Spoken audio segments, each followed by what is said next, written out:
Jean-Alphonse Richard sur RTL. L'heure du crime.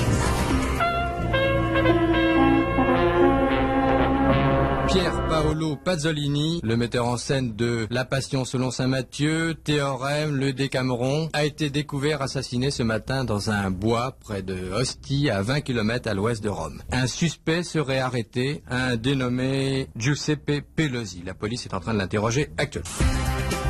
Bonjour, c'est par une nuit froide de l'automne 1975 à Rome que l'un des écrivains et cinéastes les plus en vue et les plus dérangeants de l'Italie était assassiné, Pier Paolo Pasolini. Bien plus qu'un simple meurtre, un massacre d'une violence inouïe. Il ne va pas falloir aller chercher très loin pour trouver une explication à ce crime. Une mauvaise rencontre, un meurtre sur fond de drague homosexuelle perpétré par un jeune voyou prostitué. Ce scénario limpide va être retenu par la police, par la justice et au début par certains proches de la victime, mais il va s'effondrer au fil des années et des déclarations des uns et des autres, dont celle du meurtrier lui-même. Va alors se dessiner une toute autre hypothèse, celle d'un traquenard organisé pour éliminer un personnage qui était devenu embarrassant. Quel secret sensible aurait-il condamné à mort l'intellectuel? Qui gênait-il? Pourquoi, presque 50 ans après, l'ultime chapitre de cette affaire n'a-t-il toujours pas été écrit? Question posée aujourd'hui à nos invités. Jean-Alphonse Richard sur RTL. L'heure du crime. Dans l'heure du crime aujourd'hui, l'affaire Pasolini, un mystère qui depuis presque 50 ans n'a jamais cessé de hanter l'Italie. À l'automne 75, ce cinéaste dérangeant et provocateur, écrivain en vue célèbre dans le monde entier, est retrouvé mort sur une plage romaine, massacré. Dimanche 2 novembre 1975, aux alentours de 1h30 du matin, Maria Teresa Lollobrigida, 46 ans, rentre chez elle à Ostie, la grande plage romaine à une trentaine de kilomètres du centre de la capitale. Le lieu est lugubre, à l'embouchure du Tibre, une suite de baraquements et de bâtiments délabrés sur ce qui fut autrefois un port destiné à accueillir les hydravions. Maria Teresa, accompagnée de son fils Giancarlo, aperçoit un paquet informe déposé presque devant sa porte. J'ai pensé que c'était des ordures et j'ai dit à mon fils, regarde-moi ça. Ils ont déposé ça juste devant chez nous. Je me suis avancé pour voir comment j'allais pouvoir nettoyer tout ça. Et je me suis rendu compte qu'il s'agissait du corps d'un homme, va-t-elle déclarer au journal Il Messaggero. Les carabiniers sont sur place. La victime est découverte couchée sur le ventre, face dans le sable, le bras gauche déployé, le droit replié sous l'abdomen. L'homme porte une veste qui fait apparaître le bas de son dos, un pantalon et des chaussures. À la faveur de l'obscurité, les blessures ne sont pas tout de suite visibles. En manipulant le corps et en le retournant, le premier médecin est effaré par le nombre de coups, d'échymoses, de lacérations, au bras, au thorax, au visage, aux oreilles en partie arrachées, des blessures causées par des coups de bâton. Le malheureux a été lynché, il respirait encore quand une voiture lui a roulé dessus. Une trace de pneu est clairement visible à hauteur des lombaires. Le passage de la voiture a fait éclater le cœur.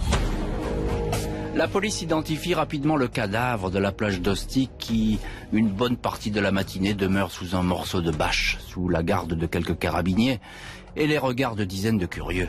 Il s'agit de l'un des plus célèbres scénaristes, metteurs en scène, écrivains, journalistes du moment, Pier Paolo Pasolini, 53 ans, auteur d'œuvres cinématographiques très politiques comme Théorème ou le Décameron, jugées dérangeantes, corrosives, irrespectueuses ou même pornographiques.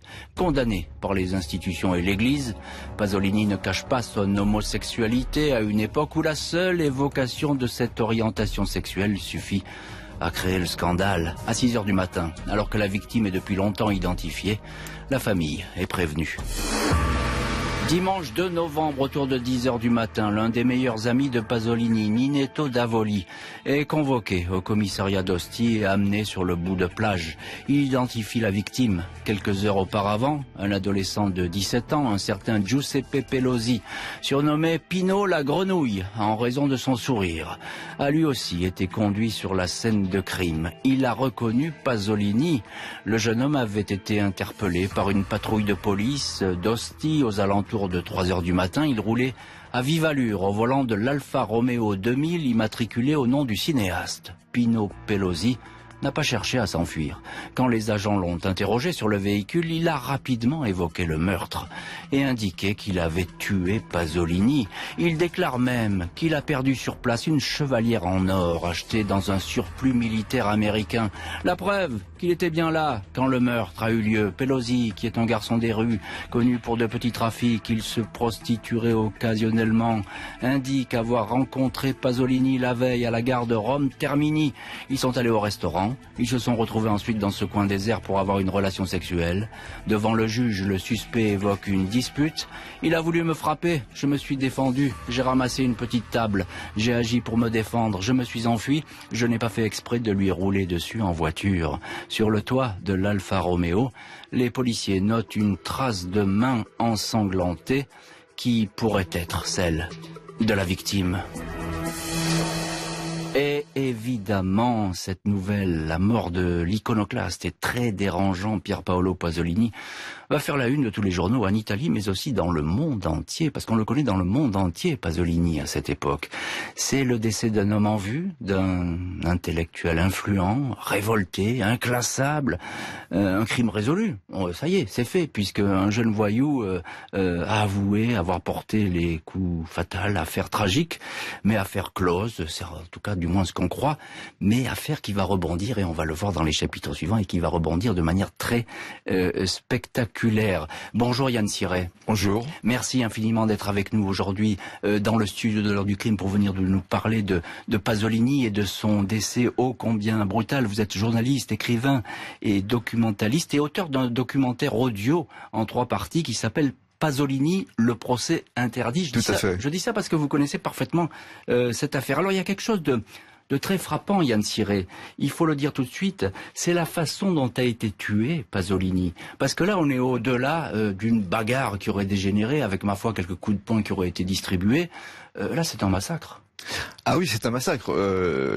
Il y a cette journaliste, écrivain, Simona Zec, qui a fait un livre là-dessus, qui est très très informé, qui s'appelle Pasolini, massacre d'un poète. Et moi j'irais plus loin. C'est un meurtre rituel. Ça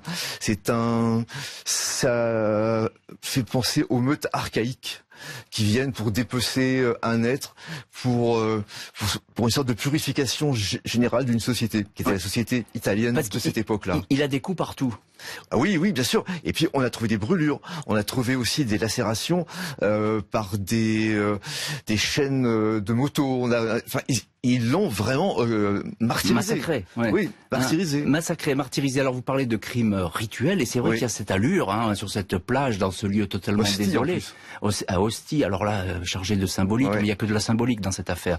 Mais enfin bon, on va se dire que, et ça il faut pas être grand clerc pour s'en apercevoir. D'ailleurs, les premiers policiers dignes de ce nom qui sont sur place, je parle pas des pauvres gardiens de la paix qui sont là, des carabiniers qui ne font que leur travail de surveillance, les premiers policiers, ils vont se dire, mais c'est pas possible qu'un seul homme ait fait ça.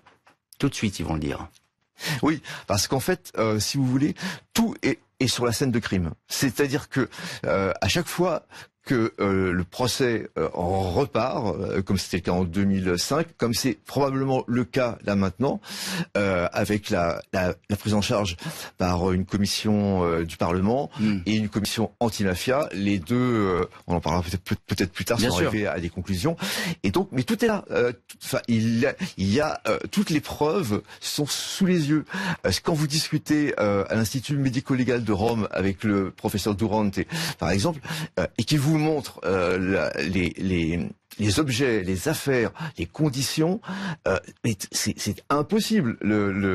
Quelqu'un comme Pelosi, qui d'abord n'avait pas de trace de sang, à part une toute petite goutte, ne pouvait pas avoir frappé, tué, massacré de cette manière-là un homme très vigoureux en plus. Et bien sûr, qui est très sportif. Il joue au football, Pasolini. Tous les jours. Il est sportif, il aime bien d'ailleurs la boxe, etc. Donc c'est quelqu'un qui peut se défendre.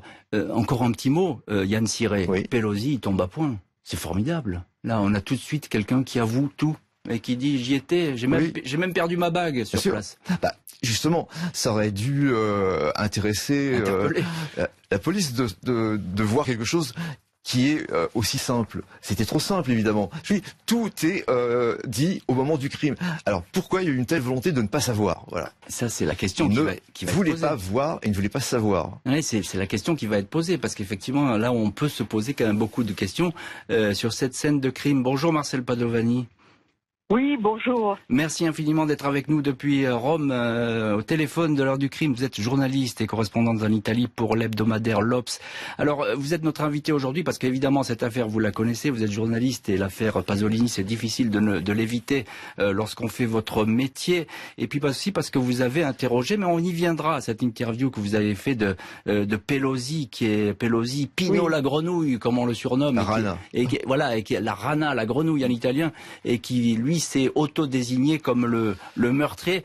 Déjà, Marcel Padovani, dites-nous, il ressemble à... C'est qui ce garçon, Pelosi, quand il sort dans le décor du crime? Il ressemble à ce qu'on appelait à l'époque i ragazzi di vita, les garçons de mauvaise vie. Il avait un petit côté dégingandé, un petit côté accrocheur, un petit côté comme ça. Et puis, on se rendait compte qu'il devait faire partie d'un groupe où il y avait à la fois des petits voleurs, des trafiquants, des fachos, des mafieux, enfin un peu de tout. Et il était assez représentatif de cette mauvaise vie de la banlieue romaine et surtout de la plage d'Ostie qui était très connue. Et alors, ça ressemble à quoi cette plage d'Ostie? Parce que moi j'ai décrit un décor un peu épouvantable, mais ce que j'ai lu c'est qu'à l'époque c'est plutôt sinistre. C'est exact, c'est un mauvais coin pour des mauvais coups, c'est ça? Mais c'était à l'époque. Maintenant, c'est une plage où on paye pour pouvoir se mettre au soleil. Bon, mais donc c'était des endroits un peu de mauvaise vie qui n'étaient pas très fréquentés par la population et qui n'étaient pas non plus fréquentés par les touristes. Donc c'est des endroits qui, surtout la nuit, étaient absolument favorables à toute forme d'illégalité. De la prostitution au trafic de drogue. Et alors, et allez-y Marcel, pardon, allez-y. Non, mais je pense qu'il est vraisemblable que les garçons avec lesquels se trouvait Pino Pelosi, c'est sûr qu'il n'était pas tout seul. À la fin, il l'a reconnu lui aussi. C'était des gens franchement marginaux et avec lesquels il avait dû commettre des petits vols, des illégalités. Donc il était lié par un espèce de secret. Et ce n'est que quand ils sont morts qu'il a eu le courage de dire je n'étais pas seul. Alors ça, on va y venir à ce qu'il va raconter Pelosi. Évidemment, on va en parler. Je ne sais pas si vous êtes encore avec nous, Marcel Padovani, mais oui, je crois. Encore un petit mot. Il n'a pas de sang sur lui lorsqu'on l'interpelle, Pelosi. Ça c'est frappant quand même. Oui, c'est assez frappant. Ceci dit, c'est pas dit qu'il ait eu une collutation directe avec lui. Il a pu cogner par derrière pendant qu'un autre lui donnait des coups. Bien sûr. Ça n'est pas déterminant, pas décisif en tout cas. Je crois pas. On a notre troisième invité dans l'heure du crime, c'est Hervé Joubert-Laurencin. Bonjour. Bonjour Monsieur Richard. Merci d'être avec nous également dans l'heure du crime. Alors vous êtes professeur de cinéma, cinéaste, spécialiste de Pier Paolo Pasolini et auteur du livre Le Grand Chant Pasolini, poète et cinéaste, livre qui est paru aux éditions Macula. Hervé Joubert-Laurencin. Alors il y a ce mauvais garçon, la grenouille, Pino la grenouille, cette mauvaise rencontre sur cette plage malfamée d'Ostie. On a le décor parfait d'un traquenard. Tout ce rendez-vous nocturne, ça peut correspondre effectivement à la vie et aux habitudes de Pasolini. Alors, elle n'est pas étonnante, oui, parce que Pasolini est homosexuel, mais on peut dire maintenant, avec le recul qu'on a, qu'il a vécu un peu toutes les vies homosexuelles qu'on connaît aujourd'hui, quoi. Sauf la vie en couple, quoi. Il n'y avait pas de mariage homosexuel et il n'a jamais vécu en couple, il a vécu chez sa mère, mais il a vu Ninetto Davoli toute sa vie. Donc Ninetto Davoli était son petit ami et il a vécu avec lui quelque chose de très conjugal d'une certaine manière. Et par ailleurs, il avait une vie libre qui est la vie anciennement des homosexuels, c'est-à-dire transgressive, secrète, où c'est interdit et on est obligé d'aller dans la nuit trouver des partenaires sexuels. Plusieurs partenaires, une attaque à caractère sexuel, dossier rapidement bouclé, mais qui ne convainc pas. Les doutes vont émerger de toutes parts. Vendredi 14 novembre 1975, 2 semaines après le crime, l'hebdomadaire Européo publie un premier article mettant en doute l'enquête officielle et les aveux clés en main du petit voyou Pino Pelosi. Selon la journaliste Oriana Fallaci, qui connaissait Pasolini sans vraiment partager ses idées, plusieurs personnes auraient participé à l'assassinat. Pas un seul homme, mais un commando organisé. Des hommes de main commandités pour une exécution barbare. Il pourrait même s'agir d'un crime mafieux ou peut-être même politique. Oriana Fallaci assure disposer d'un témoin de premier ordre, mais elle refuse de donner le nom au juge. Les 3 légistes n'excluent pas, eux non plus, la présence de plusieurs agresseurs. Dans la voiture de Pasolini ont été retrouvés un pull-over et une semelle orthopédique qui n'appartiennent ni à la victime, ni à ses connaissances, ni au suspect arrêté. Le briquet et le paquet de cigarettes du cinéaste ont disparu et ce n'est pas Pelosi qui les a pris. Des traces de pas différentes ont été relevées. Les légistes font remarquer que Pasolini était un homme dans la force de l'âge, musclé, sportif. Il aurait pu se défendre mais pas contre plusieurs assaillants. Le professeur Faustino Durante estime que plusieurs armes contondantes, des bâtons de tailles différentes ont été employés pour le passage à tabac. Pino Pelosi ne portait pas d'éclaboussures de sang sur ses habits alors qu'il aurait dû normalement en être couvert. Rien de ce que raconte Pelosi ne correspond aux constatations de la scène de crime. La victime a été attaquée par plus d'une personne, conclut le professeur Durante. Les spéculations vont bon train sur la mort de Pasolini. Pino Pelosi ne dit pas la vérité. Il n'a en effet pas rencontré par hasard la victime dans le Gard, à Rome Termini. Les 2 hommes, selon plusieurs témoignages, dont celui de la propre mère du suspect, les 2 hommes se connaissaient depuis quelques mois. Le soir du drame, Pelosi assure avoir dîné avec Pasolini au restaurant Le Biondo Tevere. Le patron de l'établissement, Vincenzo Panzironi, confirme la présence du metteur en scène et d'un jeune homme. Le problème, c'est que le convive en question était blond aux cheveux mi-longs, alors que Pino la grenouille est brun et très frisé. Impossible de savoir avec précision qui ce soir-là a dîné avec Pasolini. Un autre témoignage, celui du responsable d'une station-service, indiquera beaucoup plus tard que Pier Paolo Pasolini a pris de l'essence sur la route d'Ostie. Il était suivi par une voiture immatriculée à Catane, en Sicile. Lundi 2 février 1976, 3 mois après le crime, Pino Pelosi apparaît devant un tribunal pour mineurs pour homicide volontaire du cinéaste. La famille Pasolini, partie civile, et ses amis ne manquent pas de remarquer que le prévenu est défendu par l'un des avocats très politique et très en vue de la droite ultra-radicale, l'expert psychiatre Aldo Semerari, qui a examiné Pelosi et est lui aussi un militant officiel de cette même mouvance. Pourquoi toutes ces personnes s'intéressent-elles subitement à ce voyou anonyme de Pelosi? Pelosi répète qu'il a agi seul, en état de légitime défense, sans avoir réfléchi à ce qu'il faisait. Il dément, malgré les conclusions des légistes, la présence de complices. 26 avril, après presque 3 mois de procès, le juge Alfredo Carlo Moro condamne Pino Pelosi à 9 ans, 7 mois et 10 jours de prison pour homicide volontaire avec le concours d'inconnus. Le juge estime que Pelosi n'était pas le seul assaillant de la plage d'Ostie, peine confirmée en appel, même si la Cour juge hautement improbable la présence de complices. Le fait est, c'est que Pino Pelosi part seul en prison, seul à porter la responsabilité de la mort du réalisateur Pasolini. Une condamnation, mais pas le point final de l'affaire, puisque cet homme, après des années de silence, va faire des révélations, et l'affaire va alors s'emballer. On va la voir sous un tout autre jour. On va en parler de cet épisode dans la suite de l'heure du crime. Alors, les faits ont la vie dure, en tout cas sur cette scène de crime, puisqu'on sait que c'est pas possible qu'un homme seul ait fait autant de dégâts. Yann Siré, vous êtes l'un de nos invités aujourd'hui dans l'heure du crime, journaliste, écrivain et documentariste, et puis auteur de ce documentaire audio qui est en 3 parties. Pasolini, le procès interdit. On a le sentiment, Yann Siré, que l'enquête, elle est très vite bouclée. Il y a ce procès qui arrive très vite, mais c'est normal, c'est un procès devant le tribunal des mineurs, donc il n'y a pas de Il y a pas de, on s'interroge pas sur la rapidité avec laquelle ces audiences sont arrivées.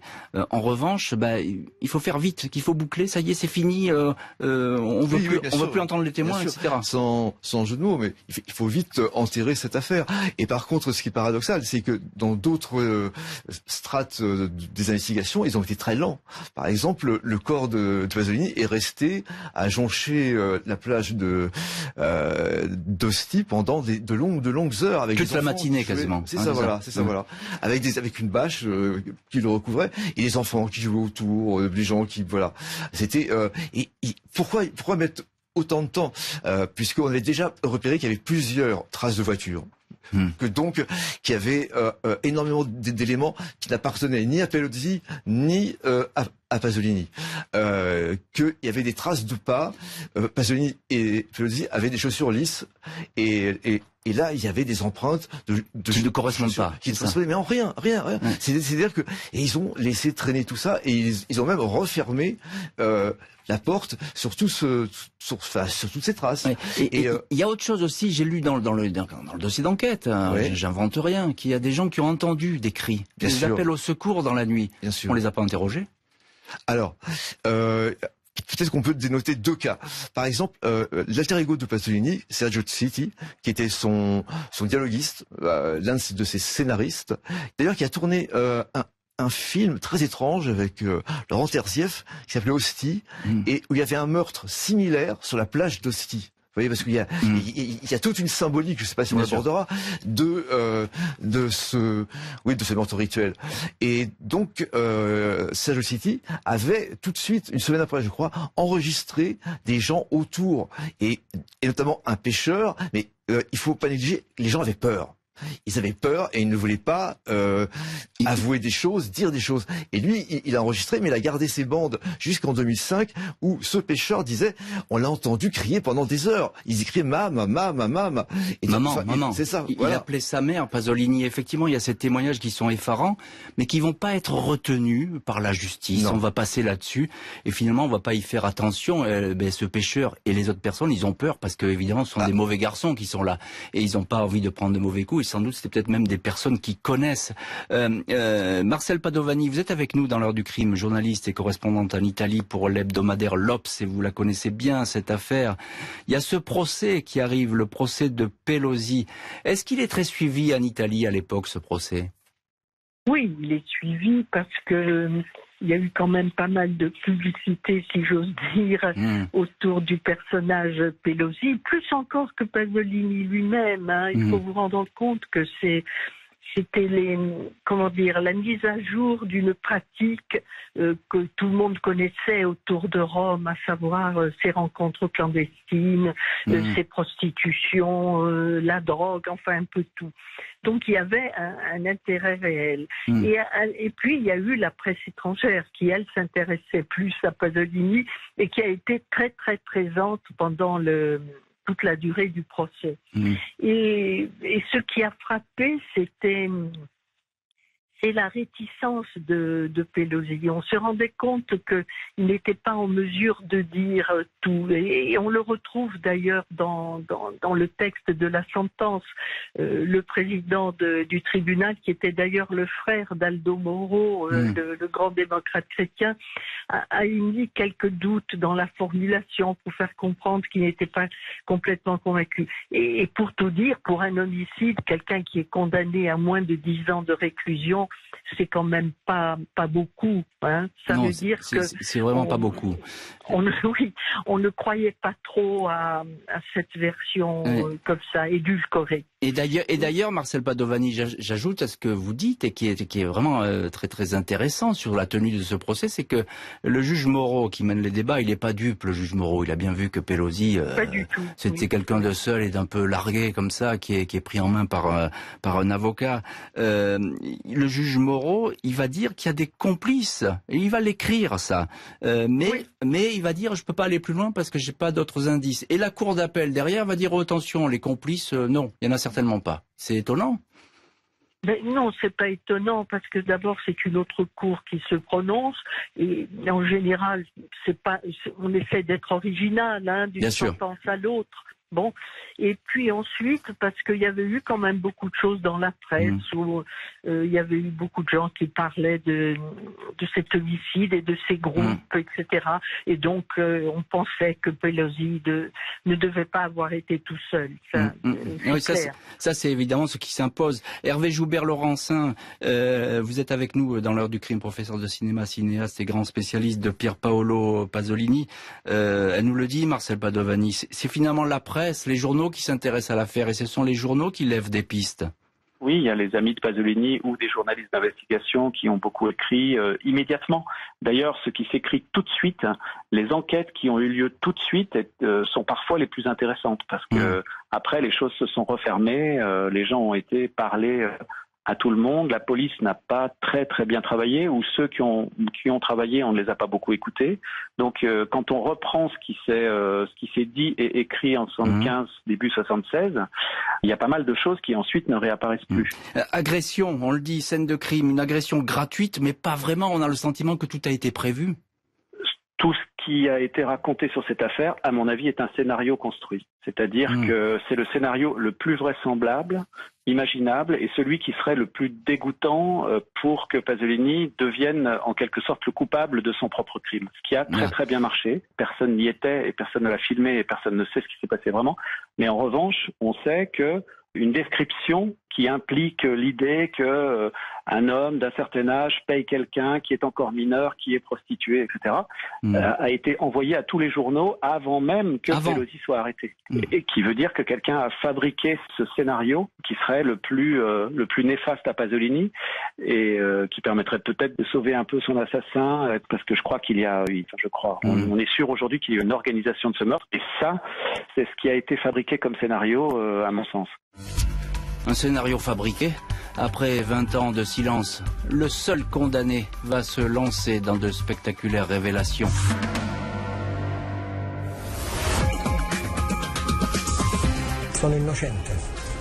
Je suis innocent. Je ne suis le complice de personne. J'ai vécu dans la peur pendant 30 ans.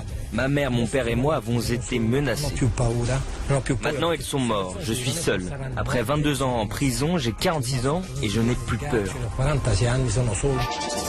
Dimanche 1er janvier 1995, Pino Pelosi, 36 ans, publie son autobiographie intitulée « Moi, l'ange noir ». Il confirme avoir tué tout seul Pier Paolo Pasolini. L'ouvrage passe quasiment inaperçu. 10 ans plus tard, 7 mai 2005, en direct à la télé, Pelosi fait sensation. Il indique qu'il n'a pas assassiné le cinéaste. Il n'était qu'un spectateur destiné à endosser la responsabilité de l'opération. Il indique que 3 hommes, au moins, dont il ne donne pas les noms, mais évoque les accents siciliens, ont bastonné Pasolini à coups de bâton et de chaîne. L'avocat de la famille, Antonio Marrazzita, réclame la réouverture de l'enquête. La justice refuse car Pelosi aurait été payé pour cette interview télé. Vendredi 29 avril 2011, Pino Pelosi publie une deuxième autobiographie titrée « Je sais comment ils ont tué Pasolini ». Cette fois, il donne les noms de ceux qui auraient été présents sur la plage d'Ostie. 2 frères, les Borsellino, militants fascistes, tous 2 décédés en prison, sont cités. Il raconte que ce sont 6 hommes au total qui ont attaqué Pasolini. Pasolini est tombé dans un piège, selon lui, quelques semaines auparavant. Des bobines de son dernier film Salaud, où les 120 journées de Sodome lui avaient été volées. Rendez-vous lui avait été donné sur la plage d'Ostie s'il voulait les récupérer. Il avait accepté. Interrogé par le Nouvel Obs sur ces révélations, Pino Pelosi se justifie. Pourquoi j'ai changé de version ? Parce que tout le monde est mort et que maintenant je peux parler, répond-il. On l'a exécuté. Ils étaient 5, 6 avec moi. Ils criaient, ils tabassaient dur. Moi, je l'ai même pas touché. Pasolini, j'ai même essayé de le défendre. Et dans cette heure du crime, on retrouve tout de suite Marcel Padovani en direct depuis Rome, journaliste, correspondant en Italie pour l'hebdomadaire l'Obs. Marcel Padovani, vous connaissez bien cette histoire et vous le connaissez d'autant mieux que c'est vous, pour l'Obs, qui avez interrogé Pino Pelosi, Pino la grenouille, comme on le surnomme. Quel souvenir vous avez de cette interview et qu'est-ce qu'il vous raconte alors, cet homme ? Non, écoutez, d'abord, je l'avais vu en prison, je l'avais interviewé en prison, parce que je trouvais que c'était intéressant Bien sûr. De savoir. Puis après, dès qu'il est sorti, il s'est manifesté avec moi pour me parler, etc. Et je l'ai vu assez régulièrement. Il venait me trouver au siège de la presse étrangère. On déjeunait ensemble et il me racontait des tas de choses. Bon, et il y a eu un moment où il m'a dit non, c'est effectivement ce n'est pas moi, mais ce sont des gens auxquels je suis lié et qui tueraient des gens de ma famille si je parlais. Et pendant toute une période, ça a été sa version. Puis à un moment donné, là en 2011, il a changé. Il a dit maintenant ils sont morts, ces gens, donc je peux parler. Je n'étais pas là. Mais qu'est-ce qui vous dit, Marcel Padovani, parce que ça c'est la question centrale de cette affaire. Pourquoi on l'a tué, Pasolini? Il a une explication lui là-dessus? Moi, je pense qu'il y en a plusieurs, parce que ce milieu des ragazzi di vita, des garçons des mauvais garçons, vie, c'est ça. Des mauvais garçons, oui, qui étaient aussi un peu mafieux, un peu fachos, un peu prostitués, un peu tout. C'est un milieu qui était très caractéristique de la mauvaise vie romaine. Et c'est un milieu où tout était possible. On pouvait même éventrer un enfant et dire que c'était un chien qui l'avait fait, n'importe quoi. Et moi, je pense qu'il y a eu plusieurs choses. Il y a eu sûrement l'histoire des bobines volées de Gomorrah, de Salon. Les 120 journées. Et donc, ça a dû avoir... Alors, d'après Pelosi, Pasolini a reçu un coup de fil qui lui disait « Nous avons les bobines, on vous les rend contre de l'argent comptant ». Et c'est vraisemblable, oui, ça, c'est totalement vraisemblable. Et alors, il se retrouve avec, autour de lui, non seulement les gens qui veulent lui donner les bobines et qui veulent de l'argent, mais il trouve un peu de tout, c'est-à-dire ces mafiosi, ces fachos, tout ça. Et des gens qui, sans savoir pourquoi, en l'agressant d'une façon ou d'une autre, ou lui ayant répondu d'une certaine façon agressive et méprisante envers ces gens, la bagarre a éclaté. Et ils l'ont massacré. Alors moi, je pense que c'est ça. Et effectivement, Pelosi n'a pas participé dans ce cas-là. Et effectivement, alors c'est vraiment un scénario qui revient, et vous l'expliquez très bien, Marcel Padovani. Hervé Joubert-Laurencin, vous êtes un spécialiste de Pier Paolo Pasolini, professeur de cinéma, cinéaste, je le rappelle. Il y a le vol des bobines du film, et on a l'impression que c'est le prétexte pour l'attirer dans un guet-apens, le cinéaste. Les bobines de films qui ont été volées, effectivement, il semble que ce soit l'appât. C'est-à-dire le fait que Pasolini se retrouve, il n'y a aucune raison qu'il se retrouve à 1h30 du matin sur ce lieu de Ostie, ça n'a aucun sens. Donc il se trouvait là, probablement, comme l'a dit Pelosi, sans doute parce qu'on lui avait promis qu'on lui rendrait les bobines gratuitement, après qu'un chantage a eu lieu. Et de fait, ça n'a pas marché, on n'a jamais récupéré les bobines, mais Pasolini aurait été attiré parce qu'on lui aurait dit qu'on lui rendrait les bobines à 1h30 du matin à Ostie. La justice ne souhaite pas la réouverture en dépit de témoignages nouveaux et de la génétique. Vendredi 3 mars 2023, l'avocat romain Stefano Maccioni demande au tribunal la réouverture de l'enquête sur la mort de Pier Paolo Pasolini. Le principal témoin et seul condamné dans cette affaire, le petit voyou Pino Pelosi, s'est éteint 6 ans plus tôt des suites d'un cancer. Mais des expertises scientifiques peuvent encore être menées. Alors que la technique ADN n'existait pas au milieu des années 70, le laboratoire des carabiniers a effectivement identifié une trentaine de profils ADN partiels sur des scellés anciens et conservés, notamment des vêtements de la victime. 3 empreintes génétiques complètes ont finalement été extraites. L'avocat, qui représente des proches de Pasolini, fait savoir que le dossier s'est enrichi aussi ces dernières années. Lors d'audition devant la commission antimafia, le dénommé Maurizio Abatino, membre de l'un des gangs romains les plus sanglants, la bande de la Maliana, a certifié tout savoir de cet assassinat. Selon lui, Pasolini avait été effectivement attiré dans un traquenard sous le faux prétexte de venir récupérer des bobines de films volés. Vendredi 24 novembre, 8 mois après la demande de réouverture, le procureur de Rome s'oppose à la relance du dossier. C'est une désillusion pour tous ceux qui espéraient la vérité, déclare maître Stefano Maccioni. Il est évident que Giuseppe Pelosi n'est pas le seul responsable de la mort de Pasolini, mais pourquoi alors n'enquête-t-on pas plus loin, s'interroge-t-il. Le fait est, c'est que la justice bloque et qu'elle n'a pas envie de rouvrir ce dossier. Il y a eu, je crois, au total 3 ou 4 demandes de réouverture par les avocats de la famille et par les proches de Pasolini, mais pas moyen de déverrouiller ce dossier en dépit de certaines avancées. Et dans ces avancées, il y a les avancées scientifiques, et c'est pas les moindres, avec notamment ces traces ADN. Yann Siré, journaliste, écrivain, documentariste, auteur d'un documentaire audio en 3 parties, Pasolini, le procès interdit, vous connaissez bien cette affaire. Alors, je le disais, l'ADN, il y a 3 empreintes. On est sûr de ça. Elles apparaissent d'ailleurs dans plusieurs lieux de la scène de crime.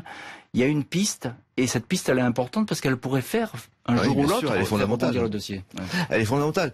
Et en plus, il y a plus de traces ADN que les 3 suscités. Il y en a une trentaine dizaine. au total. C'est ça, voilà. C'est le chiffre qu'on a. Et donc, on a les noms des personnes de ces ADN-là, mais ça ne sort pas, ça n'est pas dit, ça ne rentre pas en ligne de compte pour la justice. Et pourquoi ces noms, alors qu'ils savent à qui ces ADN appartiennent, ne sortent pas. C'est depuis le début, il y a cette espèce de refoulement permanent. Mais justement, Yann Siré, en mots là-dessus, pourquoi il y a ce blocage ? Alors ne me répondez pas, c'est politique, etc. Mais... non, c'est une chose assez précise. Pasolini s'était fait vraiment, entre guillemets, corriger de nombreuses fois. Il rentrait la nuit, toujours avec son même mode opératoire. À 20h, 21h, il prenait sa voiture. Il allait vers la gare de Termini, Rome. Il levait un petit giton, voilà. Et ça, c'était tous les soirs. Et il avait un mode de fonctionner très particulier, c'est-à-dire qu'il ne voulait pas les corrompre, entre guillemets. Donc, il leur faisait des cadeaux, mais un peu comme quand il était encore à Casarsa, dans le Frioul. Enfin, c'est-à-dire ces espèces d'amitié, mais qui débordent un peu sur l'amour, sur la sexualité, d'où il a vu d'ailleurs son premier procès, parmi la quarantaine de procès qu'il a eu dans sa vie. Et là, en fait, les macros, la mafia a dit non, là, Pasolini doit payer. Donc ils se sont mis à le tabasser et ils revenaient dans des étapes pas possibles. Et par exemple pour les bobines, ce qu'ils voulaient, c'était donner de l'argent à Pelozzi. C'est-à-dire qu'il y avait un prétexte, mais c'était pour le donner à son amant. En fait, c'était pas forcément pour récupérer les bobines en soi. Alors ça, c'est intéressant ce que vous dites, parce que la piste de l'argent et la piste notamment de la mafia qui reprend en main un peu toute cette bande, etc. Et ils s'aperçoivent que cet homme, il a de l'argent, il est en vue, c'est un cinéaste, il est célèbre, il a donc les moyens de payer un petit peu ses frasques. Hervé Joubert-Laurencin, vous êtes spécialiste de Pier Paolo Pasolini, professeur de cinéma. Alors c'est vrai qu'on vient d'en parler avec Yann Siré. La mafia en Italie, c'est la tarte à la crème. On la met à toutes les sauces, on la voit partout, etc. Mais il y a aussi, c'est vrai, cette piste pour Pasolini, quelqu'un qui était un peu dans l'œil, traqué par la pieuvre, par la mafia. Une journaliste qui travaillait sur les lieux à l'époque, qui s'appelle Lucia Visca, qui a fait un livre modeste, mais c'était une correspondante de presse débutante en 75, mais qui était affectée à Ostie. Et donc, dans le livre qu'elle a fait tardivement, elle raconte qu'il y a eu une histoire de rivalité avec des souteneurs et aussi avec la mafia. Et donc... Pasolini aurait dragué le fils d'un boss mafieux et on racontait qu'il y aurait pu y avoir une sorte d'expédition punitive pour l'honneur, en quelque sorte. Alors ça, c'est une piste qui s'ajoute à d'autres pistes, effectivement, mais on retombe toujours un petit peu dans ce mélange des genres autour de l'assassinat des truands, la mafia, quelques militants politiques, des voyous. Marcel Padovani, il y a ces déclarations devant la commission anti-mafia avec ce truand qui vient s'exprimer, Maurizio Abatino, et qui va déclarer, qui va dire, moi je le connais la vérité sur la mort de Pasolini, et il va répéter ce que vous nous disiez, cette espèce de traquenard, c'est ça? Écoutez, moi, mon impression, si vous voulez, c'est que il y a eu il y a 3 ans ici à Rome un très très grand procès avec beaucoup d'arrestations, etc. Dans ces milieux-là, vous savez, un peu mafioso, voyous, trafiquants, fachos, etc. Et qu'on a appelé la mafia romaine.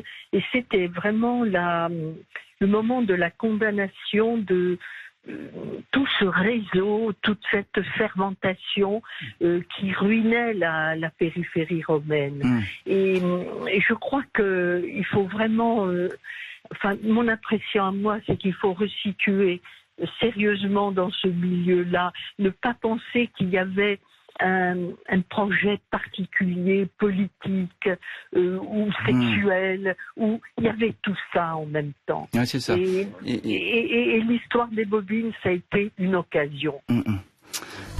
Dossier immobile, mais rien ne dit qu'il ne rebondira pas.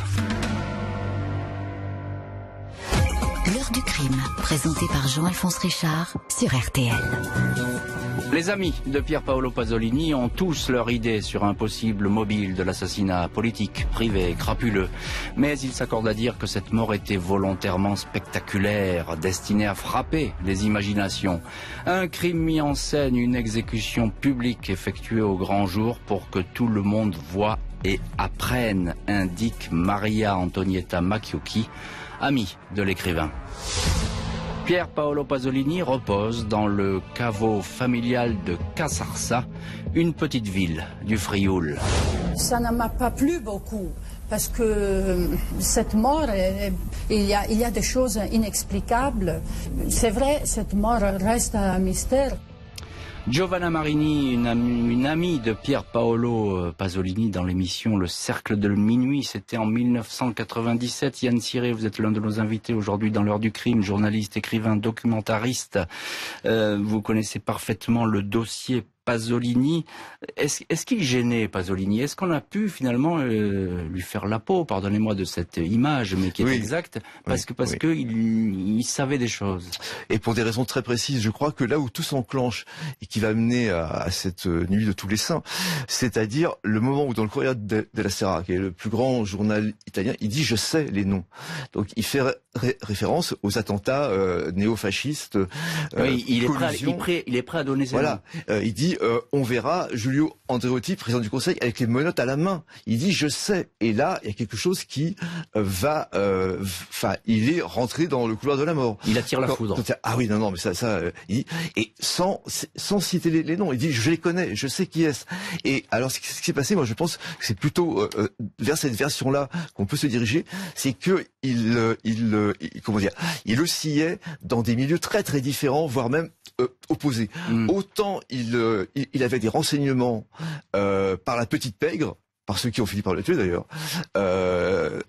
donc les personnages de ces romans, au fond, les ragazzi, que par exemple en ayant une correspondance avec le plus grand éditeur de l'extrême droite, qui lui disait je sais qui a fait l'explosion de la... Et vous nous dites qu'il avait des informations et de plein de côtés différents. Et de plein de côtés différents, et il aurait pu dénoncer certaines personnes. C'est ça. Donc voilà. ça, il faisait peur, effectivement. Et donc il y a eu une confluence d'intérêt à se débarrasser de lui, mais qui viennent effectivement d'endroits qui paraissent tout à fait opposés, paradoxal. Ce qui explique effectivement la diversité des gens qui pourraient être impliqués dans sa mort. Hervé Joubert-Laurencin, professeur de cinéma, cinéaste, spécialiste vous aussi de Pier Paolo Pasolini. Je vous pose la question à vous aussi. Est-ce qu'il pouvait faire des révélations, Pasolini? Il y a les fameux textes, dont un où il dit « Io so », je sais, je dirai les noms, je sais qui sont les gens corrompus dans la démocratie chrétienne. C'était avant l'opération main propre. De fait, il y avait des hommes politiques parfaitement corrompus. Et donc, parfois on le savait, parfois on le savait pas. Donc, il y a une grande déclaration dans les journaux qui pouvait faire peur à des politiques corrompus.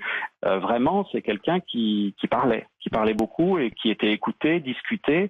Donc, il pouvait faire peur. On pouvait avoir peur qu'il fasse des révélations puisqu'il commençait à s'intéresser à la corruption des hommes politiques. Marcel Padovani, vous êtes en direct avec nous dans l'heure du crime, journaliste correspondante en Italie pour l'hebdomadaire l'Obs. Je suis pas sûr que vous soyez tout à fait exactement sur cette ligne. Est-ce qu'il pouvait faire des révélations? Pas tout à fait. Alors, dites-moi. Ouais.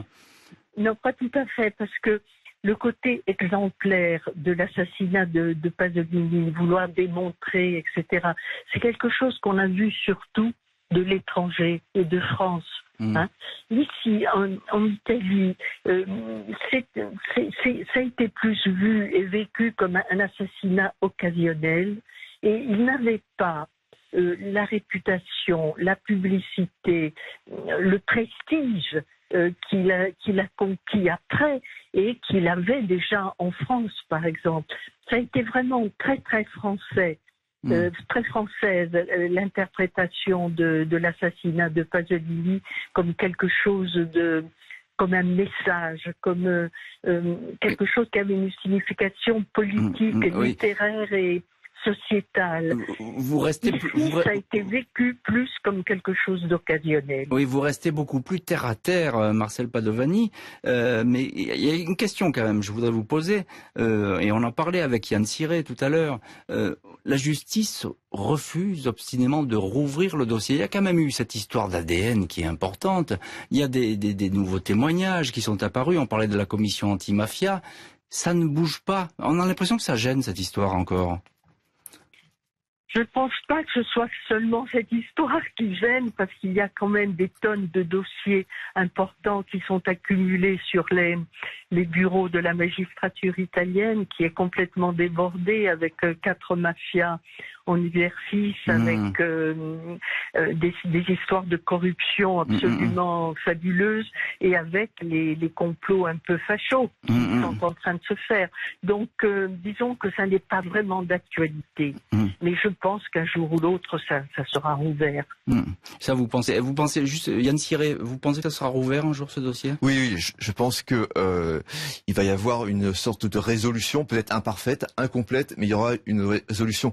Et notamment sur ces pages bizarrement volatilisées, écrites, pas écrites, volées, pas volées, de son dernier livre, Pétrole, où il menait une enquête sur toutes les ressources de l'ENI, qui est le grand groupe pétrolier italien. Pétrolier, dont le grand patron Mattei a été lui aussi assassiné, avec une bombe dans son avion. Et là, il y a des pages manquantes. Il y a des pages manquantes sur ce sujet-là. Et il y a une trinité morbide en fait en Italie. Il y a l'assassinat de Mattei sur lequel Pasolini enquêtait. Il y a le sien et il y a celui d'Aldo Moro après. Et oui, donc ça fait quand même beaucoup de cadavres exquis, comme on les appelle très souvent en Italie. Hervé Joubert-Laurencin, je vous pose la même question. Est-ce que vous pensez qu'on saura un jour la vérité dans cette affaire Pasolini ? J'imagine, c'est même pas un espoir, mais je me dis qu'objectivement, vu l'accumulation des choses et les nouveautés, il y en a pas tous les ans, des nouveautés, mais de temps en temps, il y a des nouveautés qui sont quand même frappantes, qui sont des éléments nouveaux qu'on ne connaissait pas du tout en 1976. Il y a déjà beaucoup de choses qui sont tombées, des gens qui meurent, des choses qui se révèlent, des témoignages nouveaux, des documents qui ressortent, des documents qui se déclassifient, des enquêtes pour autre chose qui font découvrir quelque chose de l'ordre de Pasolini. Donc voilà, à force de voir les choses évoluer doucement mais sûrement, je me dis qu'un jour, un jour peut-être, on saura qui est le mandant. Eh bien, histoire à suivre, donc. Merci beaucoup, Hervé Joubert-Laurencin, Yann Siré et Marcel Padovani d'avoir été les invités aujourd'hui de l'heure du crime. Merci à l'équipe de l'émission, rédactrice en chef Justine Vigneault, préparation Marie Bossard, Priscille de Gueffier, réalisation Nicolas Godet. Jean-Alphonse Richard sur RTL. L'heure du crime.